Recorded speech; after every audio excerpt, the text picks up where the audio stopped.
Hello friends, এখন আমরা চলে এসেছি বেস ক্যাম্প। এই যে পেহেলগাম বেস ক্যাম্প। ওদের বলেছিলাম সকালবেলা RFID কার্ডের জন্য আজকে যাব, তাই আমরা বেরিয়ে পড়েছি।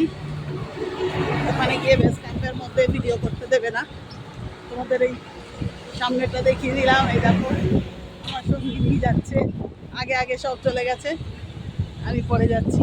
দেখো পেহেলগামের ভিউ ভিউ হ্যাঁ, একদম খুব সুন্দর সুন্দর সুন্দর নাজারার মধ্যে দিয়ে আমরা যাচ্ছি, তাই তোমাদেরকেও শেয়ার করলাম। এই দেখো এবারে ব্রিজের মতন করে দিয়েছে, RFID কার্ড নিয়ে সোজা ওখান থেকে উঠে একদম এই রাস্তা দিয়ে বেস ক্যাম্পে গিয়ে ঢুকতে হবে।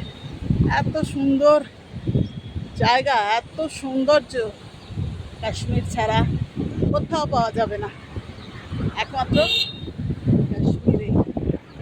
লাভ my Kashmir, I love my India. Tata. RFID card নিয়ে আবার তোমাদের সঙ্গে দেখা হবে। ওকে, বাই নাও, ভালো থেকো।